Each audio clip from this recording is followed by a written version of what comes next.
এটা হচ্ছে Motorola age 60 fusion. মানে ডিজাইনটা ভালো না খারাপ সব কিছুই বলবো। দেখো সব থেকে মেন ব্যাপার, তার আগে লাইক করে দিও, সাবস্ক্রাইব করে দিও। এবার শুরু করা যাক ভিডিওটা।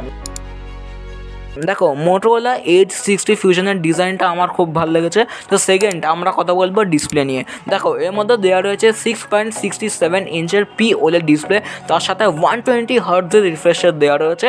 মানে আরেকটু এক্সপিরিয়েন্স ভালো হয়ে যাবে। কিন্তু আরেকটা সারপ্রাইজিং পয়েন্ট, এই ফোনটার মধ্যে কার্ভ ডিসপ্লে দেওয়া রয়েছে। মানে আরেকটু এক্সপিরিয়েন্সটা দ্বিগুণ হয়ে যাবে যখন ফোনটা ইউজ করবে। তো একটু বড় সাইজের কিন্তু ভালোভাবে ইউজ করতে পারবে। এবার আমরা কথা বলবো ক্যামেরা, পারফরমেন্স এগুলো নিয়ে। তো পারফরমেন্স থেকে স্টার্ট করা যাক। যেরকম এই ফোনটার মধ্যে দেওয়া রয়েছে মিডিয়াটেক ডায়মেনসিটি 7400 চিপসেট গেমিং করার জন্য। মানে BGMI খেলো, কল অফ ডিউটি খেলো, ফ্রি ফায়ার খেলো, আরামসে খেলতে পারবে। আর ফোন বেশি গরমও হবে না, গরমের টাইমে গরম হবে, ঠান্ডার সময় ঠান্ডা হবে, এতে আর কি বলার।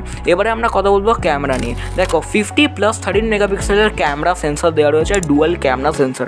এই যে থার্ড ক্যামেরা সেন্সরটা দেখছো, এটা অনলি একটা লেন্স যেটা ভালোভাবে ম্যানেজ করবে পোর্ট্রেট, বোকে, এফেক্ট এগুলোকে ম্যানেজ করার জন্য, মানে ফটোতে একটা বেটার আউটপুট দেওয়ার জন্য।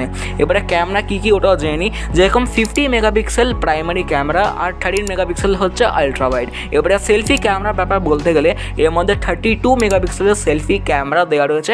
মানে ক্যামেরা নেই কোনো ডিসঅ্যাপয়েন্টমেন্ট নেই। সব থেকে মেন ব্যাপার বলতে গেলে আর এখন আমরা ডিসকাস করব ব্যাটারি।